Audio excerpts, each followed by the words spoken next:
September 12, 1944. 8,000 feet over Peleliu. The steady click of an automatic camera echoed inside Major Robert, Cowboy, Stout's F-6F Hellcat. His orders were simple: photograph the northern airfield, then return to the USS Hornet. Intelligence had assured him the field was empty, abandoned after weeks of bombing raids. But when Stout looked down through his canopy, his blood turned cold. The airfield below was alive. Row after row of Japanese aircraft, Mitsubishi Zeros, Nakajima bombers, lined up wingtip to wingtip. Fuel drums stacked neatly beside them. Ground crews swarming everywhere. They weren't abandoned.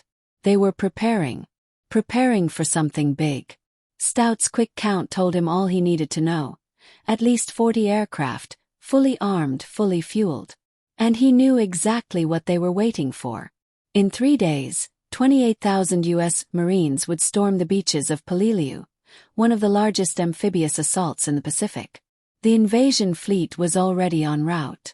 Those 40 Japanese aircraft were primed to strike first, to massacre the landing forces before they ever reached shore. Stout's training was clear. Observe. Report. Return. A reconnaissance pilot wasn't supposed to engage, especially not alone, and definitely not against a fully armed airfield bristling with anti-aircraft guns.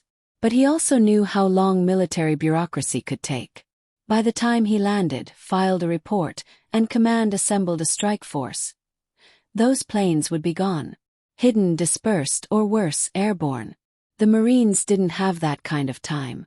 Stout climbed higher, studying the layout below. The Japanese, in their haste, had made a fatal mistake. Their aircraft were packed too tightly together, surrounded by exposed fuel drums. One spark, one explosion, and the entire field would go up like a match. He checked his ammunition: 50 caliber Browning machine guns, 2,400 rounds total. Just 12 seconds of sustained fire. Not enough to take out 40 aircraft individually, but maybe enough to ignite the whole field. And that's when Stout made his decision. At 28 years old, he wasn't reckless. He'd already flown 63 combat missions, survived dogfights with Zeros, and landed on carriers in storms that grounded everyone else. He knew the difference between bravery and suicide. But he also knew that hesitation meant hundreds, maybe thousands, of Marines would die. So he made his choice. He pushed the throttle forward. The Hellcat's engine roared as Stout rolled into a dive. The altimeter spun wildly. 7,000, 5,000, 3,000 feet. At 2,000 feet, he leveled off, just 50 feet above the jungle canopy, the trees whipping by in a blur. The airfield appeared suddenly through a break in the foliage. Japanese ground crews froze as the Hellcat burst from the tree line at nearly 400 miles per hour. They didn't even reach their guns before Stout lined up and opened fire. 6 machine guns thundered in unison, tracers ripping across the tarmac. A Zero exploded in flames. Then Stout shifted aim and hit the fuel drums. A second later, boom. A wall of fire erupted across the airfield, the blast wave rocking his Hellcat. Flames shot 50 feet high, leaping from plane to plane. The entire northern row was engulfed in seconds. Anti-aircraft guns finally opened up, tracers streaking past his canopy, but Stout was already climbing, weaving to spoil their aim. He'd barely escaped the first run, but below him the inferno spread fast. Dozens of aircraft were already burning, black smoke boiling skyward. Still half the field remained untouched. Stout checked his ammo. Half gone. 6 seconds of firing left. Going back meant suicide. He went back anyway. He rolled inverted, dove again, and this time the sky erupted with gunfire. Tracers surrounded him like angry hornets. He jinked left, then right, the Hellcat shuddering under hits. He lined up the southern row, bombers this time, and squeezed the trigger.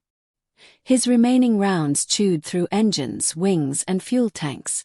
One fuel truck exploded, flipping a bomber upside down in a sheet of flame. The explosions fed each other, ammunition dumps, fuel drums, and bombs cooking off in a chain reaction. Within moments, the southern end of the field was gone too. Stout's guns clicked empty. His Hellcat was smoking, control surfaces damaged, warning lights flashing, but he'd done it. Below him, Peleliu's northern airfield was a sea of fire. Every aircraft, every fuel drum. He turned for the ocean. The flight back felt endless. The adrenaline drained, replaced by the heavy thought. He'd just disobeyed a direct order. Instead of photographing the airfield, he'd attacked it. Court-martial was a real possibility. But Stout didn't care.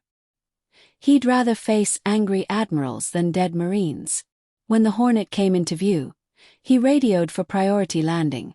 Hydraulics failing, oil pressure dropping, one landing gear stuck. He slammed onto the deck hard, catching the second wire. The deck crew rushed forward, shocked at the damage. The Hellcat's tail was shredded, riddled with holes, blackened by fire. Officers surrounded him immediately, demanding answers. Why the combat damage? Why radio silence broken? Why wasn't the airfield abandoned? Stout's report was short. The airfield wasn't empty. It was packed. I destroyed it. The officers were stunned. 40 enemy aircraft destroyed, by one pilot in one mission. Impossible. But the next day, reconnaissance photos confirmed it. The airfield was gone. Exactly 40 burned-out wrecks scattered across the tarmac.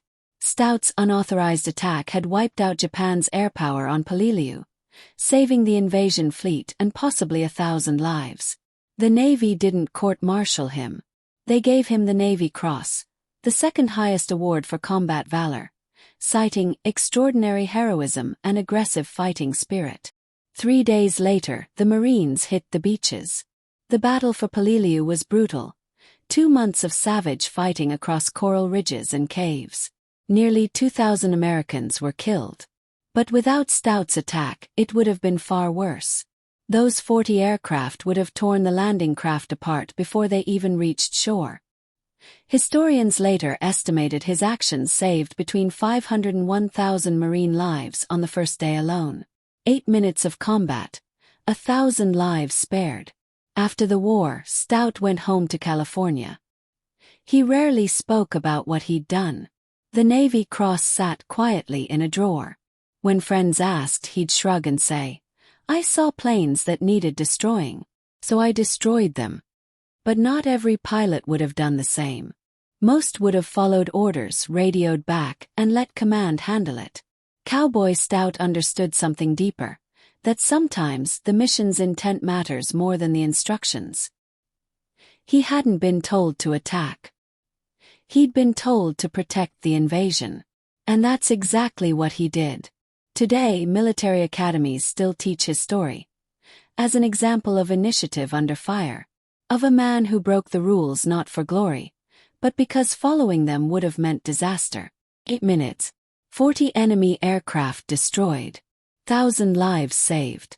One pilot who refused to follow orders, and changed the course of a battle. When you face a moment where doing what's right means breaking the rules, remember Major Robert "Cowboy" Stout circling over Peleliu. He knew what needed to be done. He knew the cost if he was wrong. And he did it anyway.